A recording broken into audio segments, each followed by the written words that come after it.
program organized by the Center for Community Law.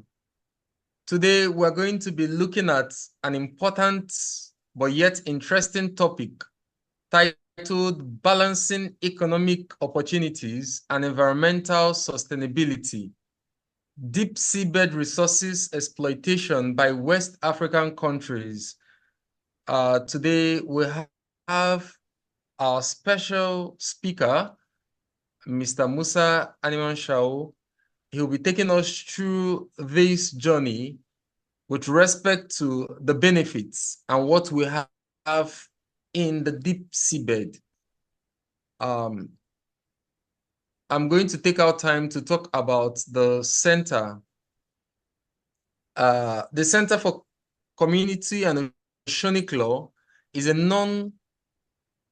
not-for-profit organization established as an incorporated trustees under the laws of the Federal Republic of Nigeria in January 2020.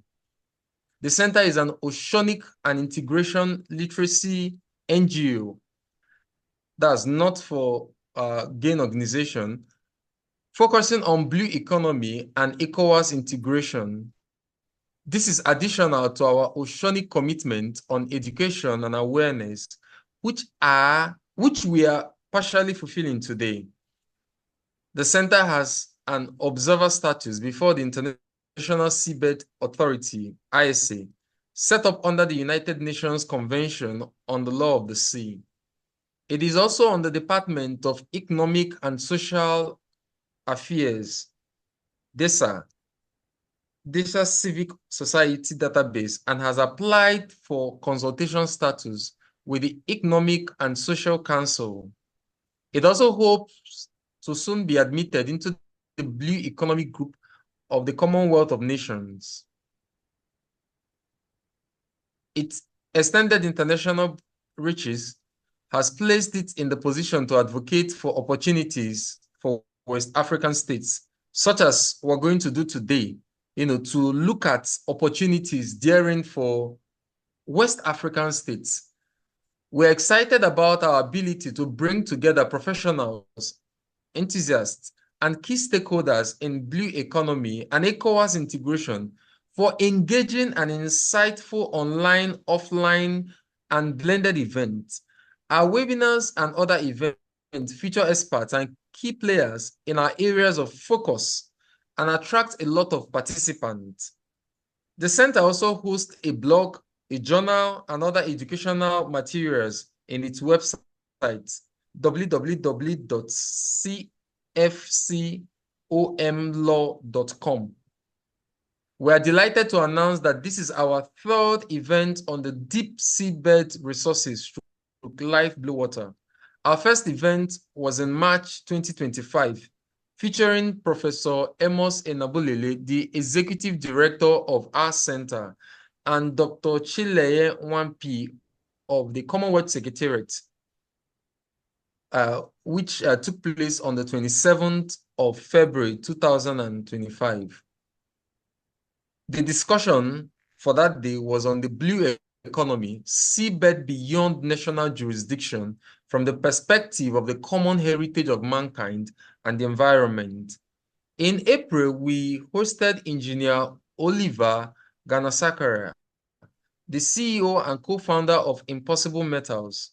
Mr. Ganasakara discussed exploring the depths, the economic perspective of deep sea mining for West African states, showcasing how technology could be used for the exploitation of these seabed resources with minimal impact on the environment and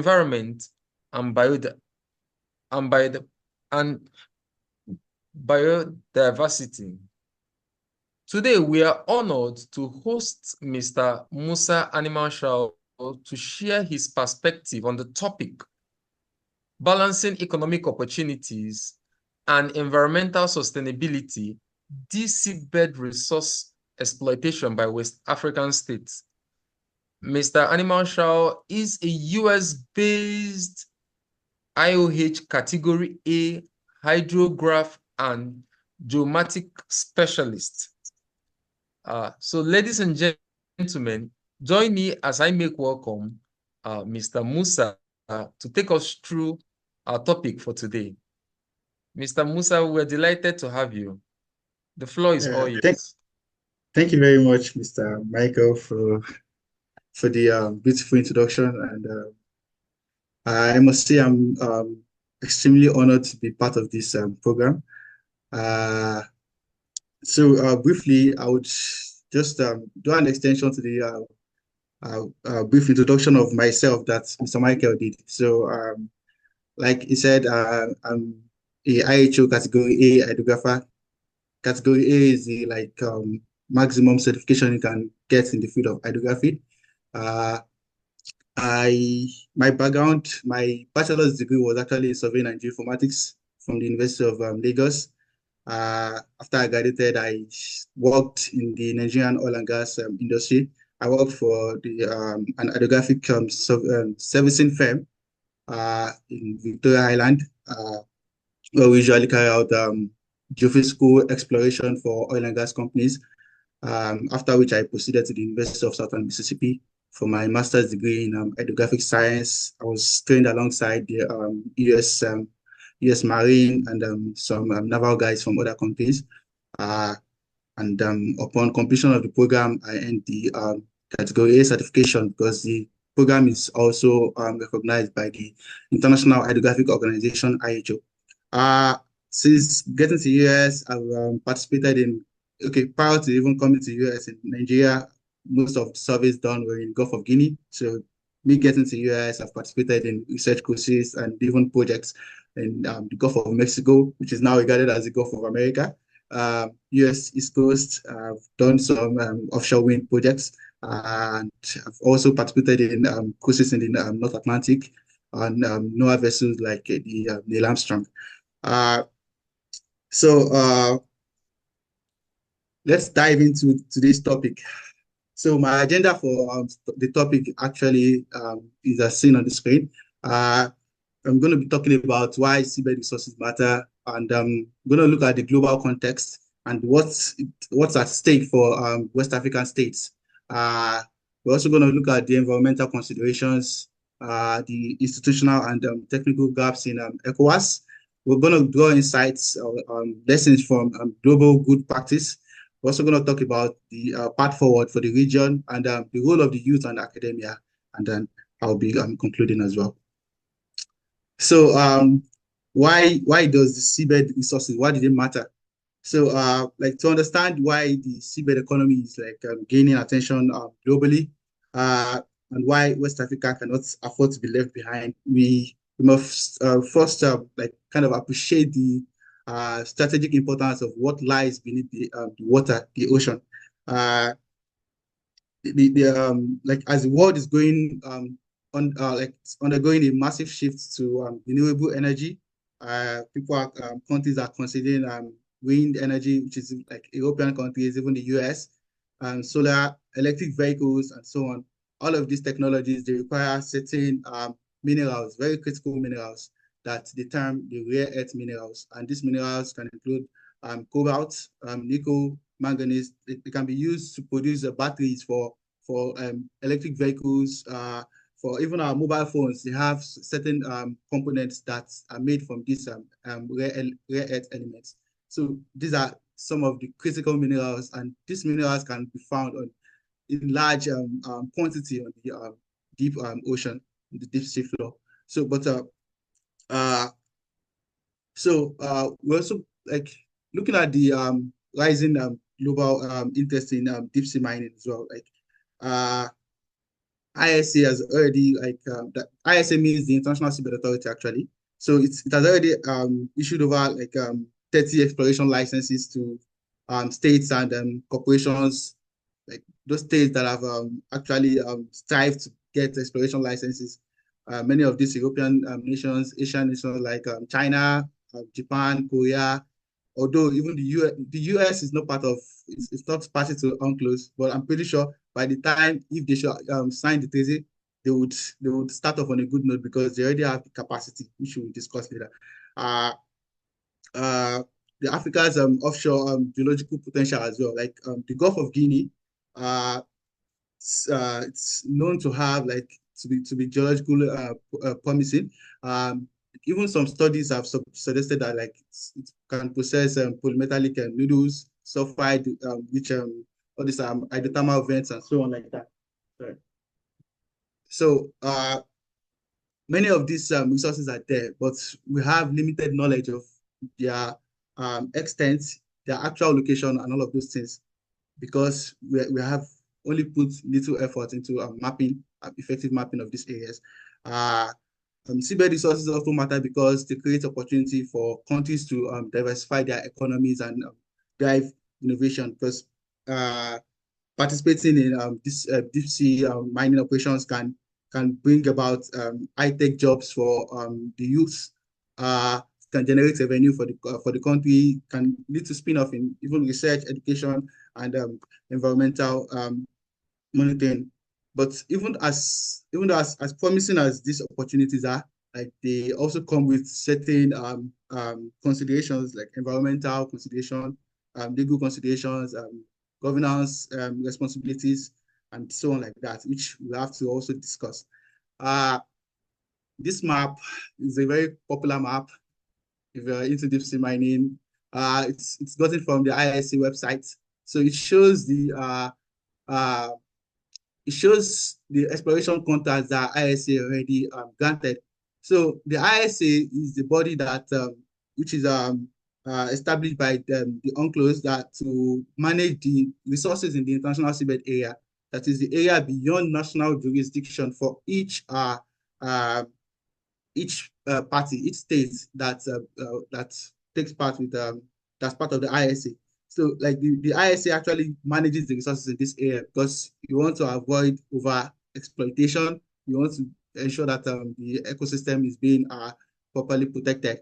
The marine ecosystem is protected. So we don't just mine without um, good protection for the ecosystem.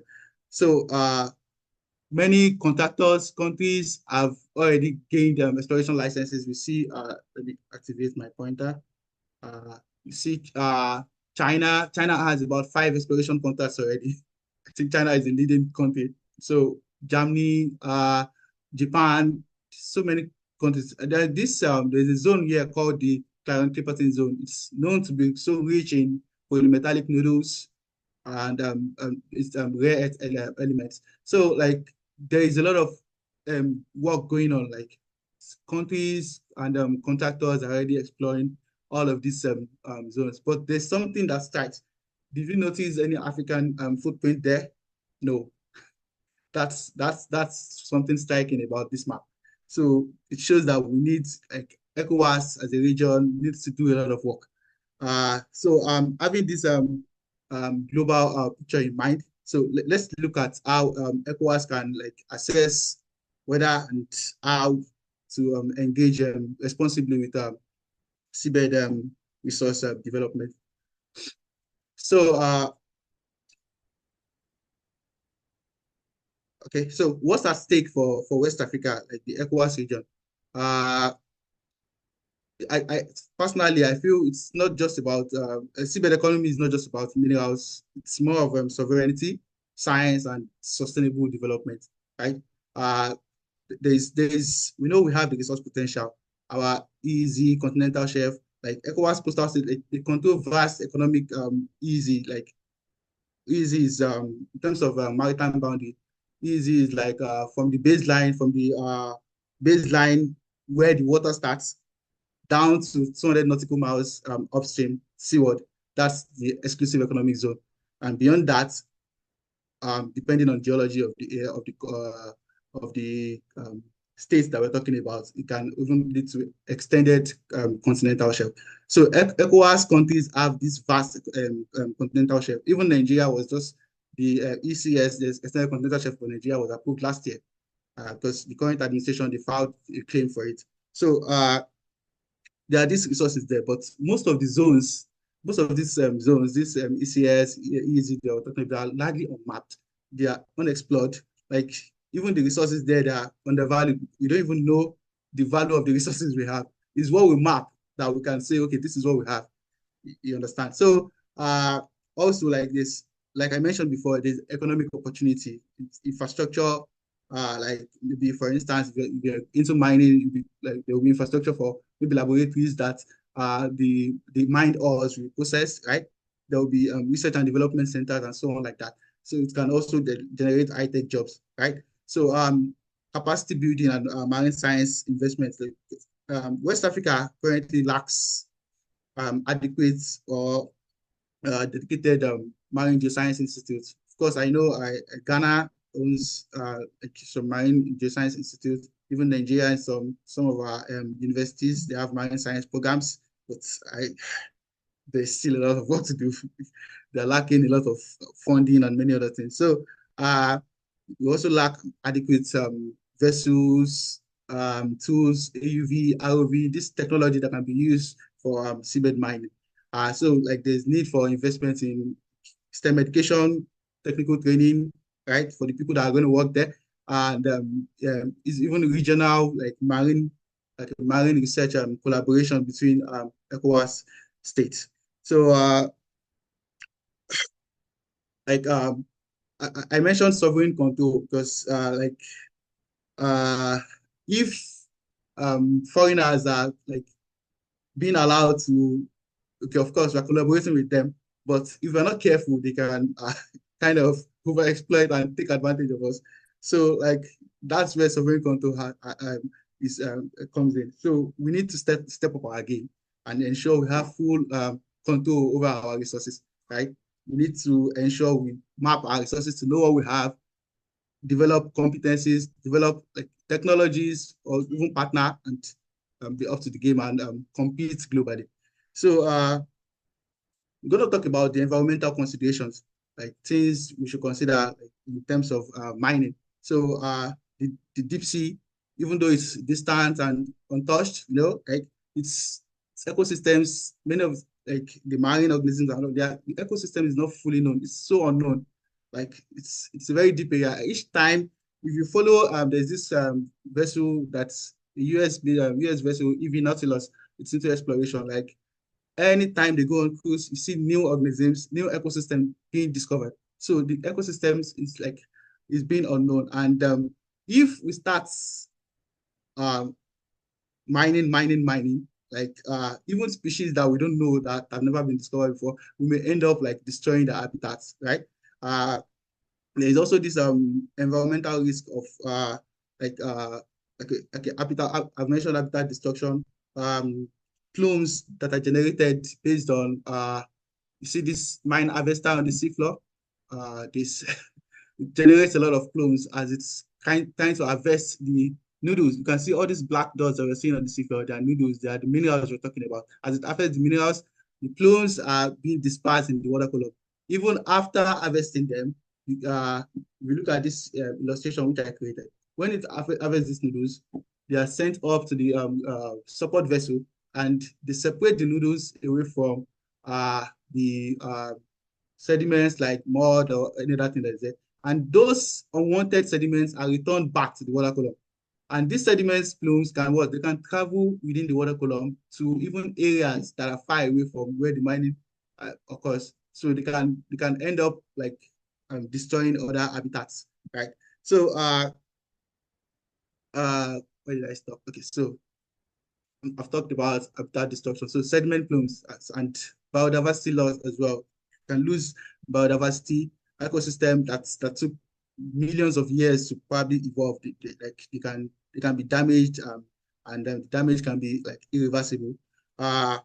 So ISA uses a precautionary approach, precautionary principle that is like they actually delay the exploitation until a robust mining code is adopted. There's also, like Professor Amos mentioned, the draft mining code is already there, but uh, as far as I know right now, it's not yet adopted. So that kind of approach to see, okay, buy time and consult, see, okay, what are the effects? What are the possible effects of this mining? What is the best way we can go about it to create minimal disturbance to the ecosystem?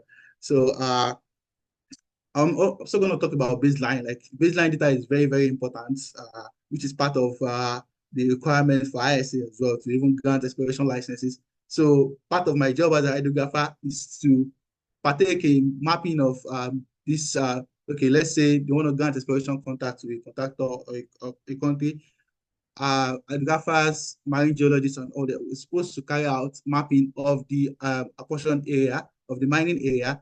The mapping, we're going to have sensors like the multi-beam echo sounder that gives us the bathymetry, tells us the structure of the seafloor in terms of seafloor configuration, undulations, what are the things we have on the seafloor. So bathymetry helps, it tells us the depth. From the same multi-beam echo sounder, we get data like vast scatter data that tells us, oh, this is the strength, acoustic return. Okay, based on that, we know we have some add bottoms there. Could it mean that we have like a cluster of nodules? Could it mean that, okay, like here now, could it mean that we have just silt sediment or something? From that, we can make so many inferences. Even side-scan sonar can take a picture of the seafloor and tell us, oh, do we have impediments that can things that can impede free flow of the mine harvester on the seafloor, like a boulder or huge rock or something. Even sub-bottom profiler could tell us if we have some buried minerals. So, like the baseline data is very, very important and it informs our environmental impact assessment. EIA is a very crucial aspect of that is required for any mining process to know the possible effect of the mining and how to mitigate those negative effects. So proceeding, I will talk about institutional and technical gaps in ECOWAS. Like despite the vast potential that we know, okay, most of West African states, like we have this seabed resource potential. Like the states are not I would say they're not institutionally or like technically ready uh, to benefit from the deep sea resource exploitation right now because okay, let's look at the gaps. There's limited national legislation or mining codes for ECOWAS states. Yeah, Nigeria is making some efforts lately. Uh, I think there's a Ministry for Blue Economy that was just established, or there's this policy, Blue Economy policy, that was just adopted, I think last year, November.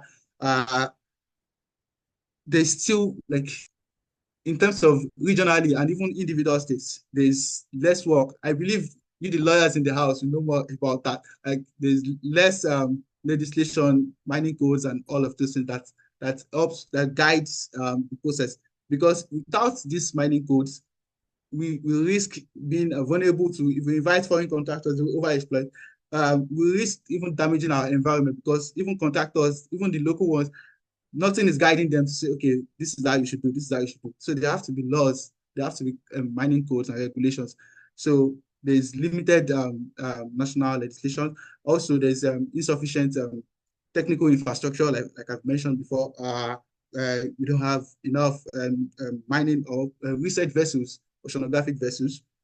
Most, of course, when you go to Port Harcourt, you go to Lagos, you see their vessels. Most of these vessels are into okay, maybe cargo, shipping, and or oil and gas. You hardly see maybe research vessels. Yeah, so we lack that. We lack technologies like ROVs, AUVs, even the mine harvester that is going to be used to mine these the minerals. So we lack many of those things. There's insufficient technical infrastructure, even human capital. In terms of the professionals like the geologists, hydrographers, marine ecologists, marine biologists, and so on, that will aid the baseline measurements, that will aid monitoring of the process, that will aid even post-mine survey and even effective yeah, use of this mine. Or we lack this. We have those professionals, but there's scarcity of them. There's a huge scarcity. So we need more people to be trained, right? There's also this fragmented ocean governance structure. Like you see, there's no like an harmonized or specific agency for monitoring in charge of seabed mining. You see, okay, maybe Maritime Authority, Nigeria's how would I put it? Ministry of Foreign Affairs, you see uh, maybe a mining agency that is led by, I think, Dele Alake. Like many, it's just so fragmented. So there's no like a harmonized body, and even regionally, West African states, like there's supposed to be like a regional collaboration. There's no body that's governing seabed mining. So it's something that I consider as a gap in the ECOWAS region. So I would want us to also like draw insights and lessons from global good practice. Norway is a typical example. Norway is known for like huge investment in offshore renewables and all of those things, and they're leveraging the experience they've had from offshore renewables. Like they're using it also in terms of seabed mining. So like they have the first licensing procedure. Uh, like which is the model, like it's kind of emphasized on careful and state development. Like there's this initial investment in baseline environmental research, then they follow it up with maybe area by area strategic environmental assessments. They also like then after that, okay, after the strategic environmental assessment, that's when licensing begins for the contractors or companies or private institutions. So it's one model that we can emulate as for West Africa as a region. Even ISA, like ISA emphasize on EIA. So if we're gonna even like see ISA for instance, emphasis on EIA. So West Africa as a region, even before we say we want to partake in ISA, we want to have stake, of course we can do that, but there's a lot of work to do. Even our own easy, our own economic um, economic zones, EEZ and extended continental shelf, we haven't even explored it. We haven't done a lot of work. So we are supposed to like emulate all of these models, like the EIA that is emphasized by ISA, the kind of licensing procedures for Norway to grant license to contractors, and US, for instance, even though US is not part of UNCLOS, in terms of mapping, ocean observation, is NOAA, which is known as the National Oceanic and Atmospheric Organization. Like they are so into anything US territorial waters and easy mapping, all of those things. So, in fact, there's a plan that US easy must be completely mapped by the year 2030, but the shallow water portion of it, which is the nearshore, which is the more difficult region to map, should be completed by 2040. So NOAA is making a lot of efforts. Ocean governance too, like NOAA is doing a lot. So we can adopt this the style of these countries and try and implement it in our region as well. So what's the path forward for us as a region? Uh, I believe if ECOWAS as a region aims to participate meaningfully and responsibly in the emerging seabed economy, like we have to lay like a very strong foundation. So we have to start with exploration and not exploitation, right? Exploration meaning we want to know what do we even have. We want to know the extent of the things we have, the extent of the minerals we have. Where are they? Right? We need to know all of these things. So we start with exploration. We prioritize mapping our easy, the extended continental shelf as well. And we can leverage support of ISA, like projects like JEPCO, General Bathymetric Distance of the Ocean, so Seabed 2030 project, like bilateral support from countries with seabed exploration capabilities like Norway, Japan, France, Germany, like many of them, China. So we can collaborate. We can also like develop a regional legal framework. I'll leave that to the lawyers. Like ECOWAS as a region, like there should be harmonized legal framework for seabed resource governance. And I would also say we should invest in human technical capacity and establish regional marine institutes like hydrographic programs. There should be this regional collaboration in terms of, okay, even local universities can partner with IHO to have accredited programs like IHO Cat A, Cat B for hydrography programs, marine geology programs, and all of those things have to be put in place. ISA also has training programs, I believe, for some of them are contractor sponsored, and so like professionals from developing countries and especially the West African states can take part in this in order for us to move forward. So what is the role of the youth and academia in when we talk about seabed economy, seabed mining? So I believe so in terms of academia, like marine science and law of the sea education should be encouraged. I don't know to what extent. I know, of course, schools, law schools, and I don't know. I'm not a lawyer, so I believe there's some of these programs already in place, but it needs to be like properly it needs to be expanded, kind of. There should be like support knowledge sharing platforms like participation youths can focus like I mean in terms of West African youths can focus they can participate in ISA youth forums, UN Ocean Decade activities, African Union, Blue Economy, youth initiatives like that. All of those things, our youth can participate in that. Also, research funding. So, research institutes studying in terms of marine blue economy, like maritime research institutes that are so underfunded. Like there needs to be a lot of funding and student engagements, awareness, all of those things have to be put in place.